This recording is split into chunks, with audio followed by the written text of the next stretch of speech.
नमस्कार मित्रों, welcome to excellence classes way of success with me Rupesh.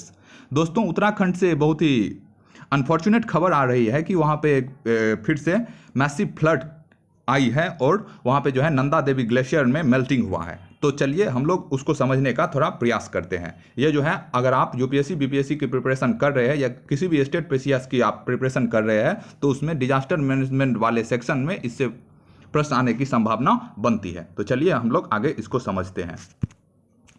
ये एक बहुत ही मेस्मराइजिंग फिगर है नंदा देवी ग्लेशियर का, तो इसको आप देख सकते हैं। अब चलते हैं हम लोग उत्तराखंड के थोड़ा मैप को समझने का प्रयास करते हैं। तो उत्तराखंड के मैप को अगर आप देखिएगा तो यहाँ पे इसको दो भाग में बांटा जाता है।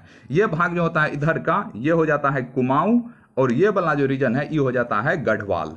तो कुमाऊं और गढ़वाल में इसको बांटा जाता है। अब इसके गढ़वाल रीजन में एक डिस्ट्रिक्ट पड़ता है चमोली, जो कि यहाँ पे पड़ता है, और चमोली के इस पॉइंट को क्या बोलते हैं हम लोग, यहाँ पे पड़ता है नंदा देवी ग्लेशियर, जो कि उसके कहाँ पे है, चमोली डिस्ट्रिक्ट में जोशीमठ नामक जगह पे उत्तराखंड के। तो ये वहाँ पे पड़ता है। तो ये हो गया उसका क्या, मैप। अब हम लोग देखते हैं कि अभी फिलहाल में जो है वर्तमान में वहाँ पे क्या सब चल रही है। तो अभी देखते हैं थोड़ा इसको, मैप को, उसके वहाँ पे गंगा नदी के मैनेजमेंट को, अरेंजमेंट को, कि गंगा नदी वहाँ पे कैसे कैसे बनती है और कैसे कैसे फ्लो होती है। तो गंगा नदी को अगर आप उत्तराखंड में देखिएगा तो ये यहाँ से भागीरथी निकलती है, और यहाँ से ये धौली गंगा, ये आगे आके अलकनंदा यहाँ से बनती है, और यहाँ पे ये दोनों मिलती है, और भागीरथी अलकनंदा मिल के यहाँ से गंगा नदी का जो है एक फ्लो बनता है। तो ये हो गया। अब यहाँ पे क्या है कि यहाँ पे पड़ता है क्या, नंदा देवी ग्लेशियर, और यहाँ से अगर ये पिघली है तो यहाँ से ये धौली गंगा जो रिवर है उसमें आ गया है क्या, फ्लड आ गया है, बहुत ही भारी फ्लड आ गया है। तो उससे जो है बहुत तबाही का मंजर उत्तराखंड में अभी उसके एडजेसेंट डिस्ट्रिक्ट में चारों साइड देखा जा सकता है। और उसी को ध्यान में रखते हुए जितने भी एडजेसेंट डिस्ट्रिक्ट थे, जैसे कि पाउड़ी हो गया, चलिए मैप में देख लेते हैं इस सारे डिस्ट्रिक्ट को हम लोग। तो यहाँ पे देखिए, ये हो गया पाउड़ी,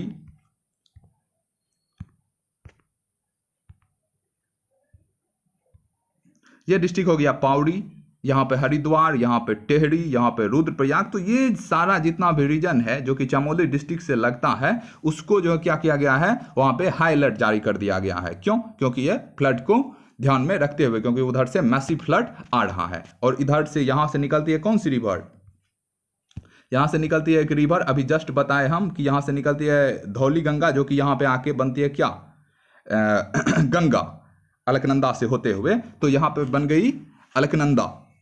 तो यहाँ पे इस रीजन में भी फ्लड आ सकता है। तो इसी के कारण जो है यहाँ पे अभी हाई अलर्ट जारी किया गया है। तो हम लोग देखते हैं अब आगे। तो आगे जो है यहाँ पे पौड़ी हरिद्वार हो गया। अब वहाँ के जो सीएम है वो कह रहे हैं कि भागीरथी नदी का जो पानी है वहाँ पे स्टॉप कर दिया गया है। अब भागीरथी नदी का पानी अभी क्यों स्टॉप किया गया है, तो उसको थोड़ा समझते हैं मैप के माध्यम से। अब यहाँ पे अगर आप लोग देखिएगा तो ये हो जाता है, भागीरथी इधर से आती है और इधर से धौली गंगा, और यहाँ पे ये अलकनंदा यहाँ पे ये मिलती है। तो अगर इधर से भी पानी का फ्लो होता रहे और इधर से ये क्या कहते हैं, इधर जो हुआ है मेल्टिंग, तो आइस मेल्टिंग जो इधर से हुआ है, तो ये यहाँ पे ओवरफ्लो कर जाएगा। इससे ई रीजन सब में भी बाढ़ का खतरा बढ़ जाएगा। फिर इधर दिल्ली तेली सब उस भी आ जाता है। तो यहाँ पे ई पानी को यहाँ पे मैनेज करने के लिए यहाँ पे एक डैम पड़ता है, श्रीनगर डैम और ऋषिकेश डैम। उसके थ्रू जो है भागीरथी के पानी को रोका गया है। ये किन के अनुसार, वहाँ के सीएम कौन है उत्तराखंड के, तो वो त्रिवेंद्र सिंह रावत हैं। तो वो वही बोले कि अभी जो है वहां पे भागीरथी के पानी को रोक दिया गया। अब हम लोग थोड़ा समझते हैं Rishikesh Ganga project, power project, इससे जो डायरेक्टली अफेक्टेड हुआ है उसके बारे में थोड़ा। तो ऋषिकेश गंगा पावर प्रोजेक्ट का जो है वहां पे अभी डीआईजी है पोस्टेड रिदिम अग्रवाल। अगर आप लोग कल यूपीएससी या बीपीएससी के माध्यम से जाते हैं तो आप लोग भी कल इस पोस्ट पे हो सकते हैं, और आप लोग को भी यहाँ पे मैनेज करना पड़ सकता है। इसीलिए इस सबको थोड़ा ठीक से पढ़ना पड़ता है। तो यहाँ पे हो गया डीआईजी जो है वहाँ के रिदिम अग्रवाल, वो 150 लेबरर्स जो है वहाँ पे मिसिंग है, इसकी पुष्टि करती है। इनफैक्ट सी सेज, वो कहती है कि representatives of the power plant have told me that they are not able to contact around 150 of their workman at the project site. वहाँ पे जो 150 है लेबरर उस पावर प्रोजेक्ट के जो रिप्रेजेंटेटिव्स हैं उससे कांटेक्ट नहीं कर पा रहे हैं, तो ये यहाँ से कंफर्मेशन आता है। यहाँ पे आप देखते हैं कि वहाँ पे रेस्क्यू क्या सब चल रहा है। तो रेस्क्यू ऑपरेशन में अगर आप लोग मैप देखिएगा तो उत्तराखंड के ऊपर में पड़ता है तिब्बत। तो तिब्बत को ध्यान में रखते हुए वहाँ हमेशा अपनी जो है आईटीबीपी की फोर्स डिप्लॉयड रहती है। तो सबसे पहले वहाँ पे आईटीबीपी आती है, उसके बाद एनडीआरएफ, फिर एयरफोर्स और अभी स्टेट डिजास्टर मैनेजमेंट फोर्स, ये सब मिलके वहाँ पे जो है रेस्क्यू ऑपरेशन एकदम फुल स्विंग में है। हम लोग थोड़ा देखते हैं अब 2013 के फ्लैशबैक में। तो 2013 में भी फ्लैश फ्लड वहां पे आता है उत्तराखंड में, जो कि कौन से चोरीबाड़ी ग्लेशियर के पिघलने से आता है। क्या होता है कि 13 से 17 जून के बीच में जो है अनयूजुअल अमाउंट ऑफ रेनफॉल हो जाता है, बहुत ज़्यादा बारिश हो जाती है जो कि यूजुअल से ज़्यादा हो जाती है। इसके कारण चोरीबाड़ी ग्लेशियर जो है उसमें वो पिघल जाती है, उसमें मेल्टिंग हो जाती है, जिसके कारण मंदाकिनी जो रिवर है वो इरप्ट हो जाती है और ओवरफ्लो कर जाती है। तो ये हो गया। और ये जो 2013 का जो ये फ्लैश फ्लड है उसको बहुत सारे क्या कहते हैं साइंटिस्ट सब या एक्सपर्ट सब जो है क्लाइमेट एक्सपर्ट सब, वे लोग कहते हैं कि एक तरह से वो मैन मेड भी था।